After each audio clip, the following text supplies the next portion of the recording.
오늘 우리에게 주신 하나님의 말씀은 이사야 11장 1절에서 16절까지의 말씀입니다. 하나님의 말씀 이사야 11장 1절에서 16절까지의 말씀 다 함께 봉독하겠습니다. 이새의 줄기에서 한 싹이 나며 그 뿌리에서 한 가지가 나서 결실할 것이요 그의 위에 여호와의 영 곧 지혜와 총명의 영이요 모략과 재능의 영이요 지식과 여호와를 경외하는 영이 강림하시리니 그가 여호와를 경외함으로 즐거움을 삼을 것이며 그의 눈에 보이는 대로 심판하지 아니하며 그의 귀에 들리는 대로 판단하지 아니하며 공의로 가난한 자를 심판하며 정직으로 세상의 겸손한 자를 판단할 것이며 그의 입에 막대기로 세상을 치며 그의 입술의 기운으로 악인을 죽일 것이며 공의로 그의 허리띠를 삼으며 성실로 그의 몸에 띠를 삼으니라. 그때에 이리가 어린 양과 함께 살며 표범이 어린 염소와 함께 누우며 송아지와 어린 사자와 살진 짐승이 함께 있어 어린아이에게 끌리며 암소와 곰이 함께 먹으며 그것들의 새끼가 함께 엎드리며 사자가 소처럼 풀을 뜯어 먹을 것이며 젖먹는 아이가 독사의 구멍에서 장난하며 젖된 어린아이가 독사의 굴에 손을 넣을 것이라. 내 거룩한 산 모든 곳에서 해됨도 없고 상함도 없을 것이니 이는 물이 바다를 덮은 같이 여호와를 아는 지식이 세상에 충만할 것임이라. 그날에 이새의 뿌리에서 한 싹이 나서 만민의 기치로 설 것이요 열방이 그에게로 돌아오리니 그가 거한 곳이 영화로우리라. 그날에 주께서 다시 그의 손을 펴사 그의 남은 백성을 아수르와 애굽과 바드로스와 구스와 엘람과 시날과 하맛과 바다 섬들에서 돌아오게 하실 것이라. 여호와께서 열방을 향하여 기치를 세우시고 이스라엘의 쫓긴 자들을 모으시며 땅 사방에서 유다에 흩어진 자들을 모으시리니 에브라임의 질투는 없어지고 유다를 괴롭게 하던 자들은 끊어지며 에브라임은 유다를 질투하지 아니하며 유다는 에브라임을 괴롭게 하지 아니할 것이며 그들이 서쪽에서 블레셋 사람들의 어깨에 날아앉고 함께 동방 백성을 노략하며 에돔과 모압에 손을 대며 암몬 자손을 자기에게 복종시키리라. 여호와께서 애굽 해만을 말리시고 그의 손에 유브라데 하수 위에 흔들어 뜨거운 바람을 일으켜 그 하수를 쳐 7갈래로 나누어 신을 신고 건너가게 하실 것이라. 그의 남아있는 백성 곧 아수르에서 남은 자들을 위하여 큰 길이 있게 하시되 이스라엘이 애굽 땅에서 나오던 날과 같게 하시리라. 아멘. 인간의 역사 또 우리가 살아가는 인생을 돌아보면 거듭되는 영적 무능함과 삶의 한계로 인해 모든 희망의 줄기가 잘려 나간 것만 같은 깊은 절망을 마주할 때가 있습니다. 오늘 우리가 읽은 이사야 선지자의 시대, 그 시대가 그러하였습니다. 앞서 이사야 6장에서 예언되었듯이 심판으로 인해 모든 것이 베어지고 그루터기만 남는 비참한 상태를 말하는 것입니다. 이사야가 활동했던 우시와 요담, 아하스, 히스기야 시대는 표면적으로 다윗 왕조가 유지되고 있었으나 당대 왕들의 영적 실패와 정치적 몰락으로 인해 참된 공의와 평화가 차단된 소망이 없는 시대였다라고 성경은 말하고 있습니다. 그러나 하나님께서는 인간의 실패로 모든 것이 끊어진 그 절망의 자리에서 새로운 역사를 선포하고 있습니다. 1절에서 선지자는 이새의 줄기에서 한 싹이 나며 그 뿌리에서 한 가지가 나서 결실할 것이요 라고 고백하고 있습니다. 사실 이 예언은 좀 이상합니다. 이새의 후손인 다윗은 본문 훨씬 이전에 이미 왕으로 등극했고 그 왕조는 지금까지 이어져 오고 있습니다.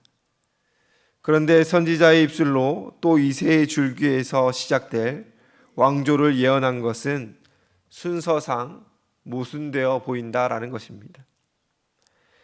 특별히 당대의 사람들은 귀로 들어도 알아들을 수 없는 예언이었다라는 말입니다. 하지만 하나님께서는 눈앞에 보이는 현재의 왕들의 실패에 절망하던 백성들로 하여금 다윗의 왕조의 뿌리가 가장 낮고 겸손한 자리인 이새의 줄기로부터 마침내 이상적인 미래의 왕, 곧 메시아를 일으키실 것이다 라고 약속하고 있는 것입니다.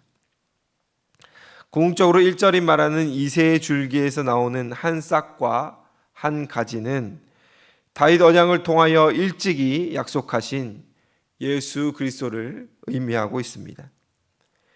그는 인간의 외적인 조건이나 세상의 힘으로 다스리는 존재가 아니다라고 말합니다.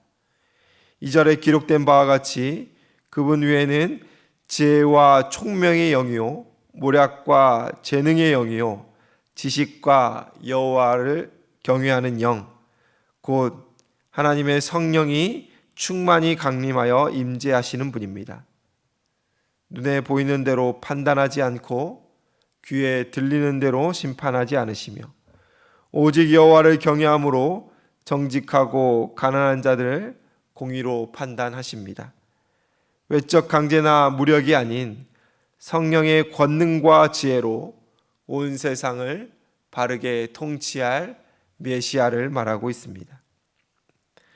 이런 메시아의 공의로운 통치는 피조 세계 전체에 평화로운 질서를 가져온다라고 말하고 있습니다.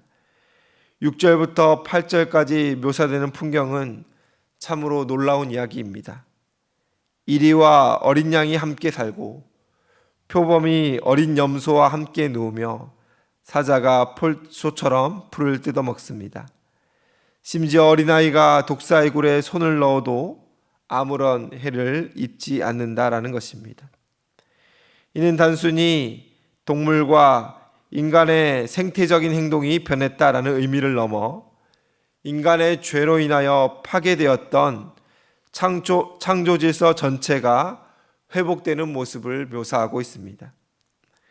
에덴 동산의 완성을 뛰어넘는 완전한 회복을 맞이하게 된다라는 것을 보여주고 있습니다. 해됨도 없고 상함도 없는 완전한 온전한 하나님이 원하시는 창조의 질서를 메시아가 이 땅에 오므로 도래하게 될 것이며 거룩한 산에서 완성될 것을 보여주고 있습니다. 그리고 9절은 이런 우주적인 평화, 참 창조 질서의 회복을 어떻게 가능하게 하는지를 그 근본적인 것을 밝혀 보여주고 있습니다. 내 거룩한 산 모든 곳에서 해됨도 없고 상함도 없을 것이니 이는 물이 바다를 덮은 같이 여호와를 아는 지식이 세상에 충만할 것임이라. 아멘. 여기서 물이 바다 덮은 것 같이라는 표현은 하나님의 은혜, 하나님의 임재, 하나님을 인정함, 그 모든 것이 압도적인 충만함으로 임한다, 완전하게 임한다라는 것을 강조하는 강력한 비유입니다. 물이 바다 전체를 필연적이고 불가피하게 가득 채워 단 한 곳도 노출되게 하지 않는 것처럼 여호와를 아는 지식이 모든 피조 세계에 너무나도 당연하게 압도적으로 자리 잡게 된다라는 뜻입니다. 이처럼 하나님을 인정하고 경험하며 그와 관계하는 것이 정말 이 영적 깨달음이 보편적이고 압도적으로 확산될 때에 비로소 세상은 주 예수 그리스도 하나님의 나라가 되는 것입니다. 세상의 모든 해됨과 상함이 사라지고 메시아가 가져오시는 진정한 평화와 참된 안식, 온전한 질서가 완성되는 것이 바로 물이 바다를 덮은 같이 여호와를 인정하는 것입니다. 그렇다면 본문 후반부인 11절부터 16절이 말하는 말씀, 이것은 제2의 출애굽으로 표현되는 것입니다. 이것은 무엇을 의미하는 것입니까? 10절에서 메시아는 이새의 뿌리에서 나서 만민의 기치, 즉 깃발로 서실 것이며 열방이 그에게로 돌아올 것이라 선언하고 있습니다. 이는 과거 애굽 백성들을 구원해내셨던 첫 번째 출애굽 역사를 넘어선 더 위대한 완전한 출애굽, 제2의 출애굽을 약속하고 있는 것입니다. 과거 하나님께서 홍해를 가르시고 길을 내어 자기 백성, 나를 예배할 백성을 인도하셨던 것처럼 메시아의 날에는 아수르와 애굽, 바벨론 등 사방에 흩어져 고통받던 남아있는 백성들을 위해 거룩하고 완전하고 안전한 길을 여신다라고 약속하고 있습니다. 이는 단순히 옛 이스라엘 백성들이 지리적으로 고국에 복귀하는 것만을 의미하지 않습니다. 메시아, 즉 예수 그리스도라는 깃발을 중심으로 온 이스라엘의 분열이 멈추며 치유되고 더 나아가 거룩한 하나님의 백성으로, 주님을 인정하는 백성으로 나와 주님께 예배하는 참된 종말론적 구원을 의미하고 있습니다. 사랑하는 성도 여러분, 우리에게 이미 임한 구원은 바로 이 예수 그리스도를 통해 성취된 은혜임을 잊지 마시기 바랍니다. 메시아이신 예수님께서 십자가로 하나님과 우리 사이에 막힌 담을 허무셨습니다. 우리의 심령에 여호와를 아는 지식을 부어 주셨습니다. 이제 우리가 해야 할 바가 무엇입니까? 9절이 강조하는 바와 같이 여호와를 아는 지식을 물이 바다 덮음 같이 인정하는 것입니다. 우리만 그러하는 것이 아니라 모두가 여호와를 인정토록 하는 것입니다. 당대의 백성들이 이것을 거절하였습니다. 하나님의 통치를 외면하였습니다. 여호와를 아는 지식보다 세속의 질서와 세상의 권세를 택했다라는 것입니다. 우리의 때는 그러하면 안 될 것입니다. 우리 주 예수 그리스도로 인하여 주의 나라 이미 임하였다 하였습니다. 본문이 말하는 이 언약의 성취는 이미 이 땅에 도래하였다라는 것입니다. 그러므로 우리는 그를 인정함으로 아직 완성되지 않은 하나님의 나라가 마지막 때에 완성될 때 흰옷을 입고 그를 맞이하며 그의 영광을 찬미하며 찬송해야 할 것입니다. 사랑하는 성도 여러분, 여러분의 진정한 통치자는 누구이십니까? 여러분이 진짜 붙들고 있는 신뢰하는 자는 누구이십니까? 인생을 두고 인생을 맡겨드리는 것이 하나님이 아닌 다른 존재라면 여러분은 완성될 하나님의 나라에 설 자격이 없습니다. 그 나라는 물이 바다를 덮은 같이 오직 여호와만을 인정하는 성령으로 충만한 곳입니다. 어떤 힘도 접근할 수 없습니다. 어떤 권세도 그 안에 머물 수 없습니다. 압도적인 하나님의 권능이 통치하는 주 예수 그리스도의 나라가 이 땅에 임했고 곧 완성되리라 우리 주님 약속하셨습니다.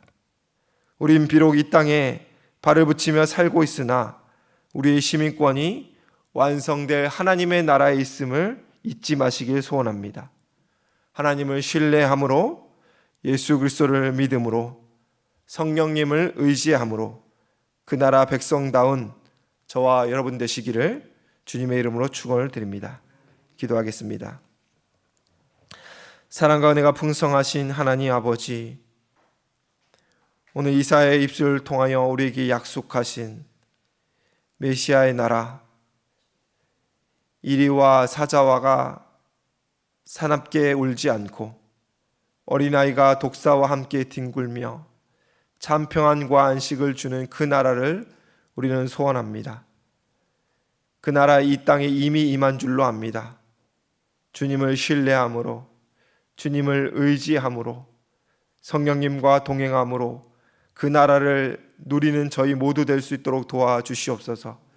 우리의 인생 가운데 오직 여호와만 인정하며 오직 여호와만 찬송하며 오직 여호와만 신뢰함으로 살아갈 수 있도록 도와주시옵소서. 하나님의 백성으로, 하나님의 자녀로 그리스도의 거룩한 신부로 살게 하여 주시고 세상의 어떠한 신분과 자리도 탐하지 아니하는 저희가 될 수 있도록 도와주시옵소서. 하지만 주님, 우리 안에 선한 것이 없고 우리의 시선은 늘 흔들리며 세상의 달콤함을 움켜쥐려 하고 있습니다. 때마다 말씀하여 주시고 때마다 인도하여 주시고 하나님, 이른 비와 늦은 비의 은혜로 우리를 늘 붙잡아 주시옵소서. 주님 다시 오시겠다 하셨사오니 그때 주님을 맞이할 흰옷을 준비케 하여 주시고 물이 바다를 덮은 것 같이 여호와를 인정함으로 주를 높여드리고 맞이하는 저희 모두가 될 수 있도록 도와주시옵소서. 감사드리며 예수님의 이름으로 기도드리옵나이다. 아멘.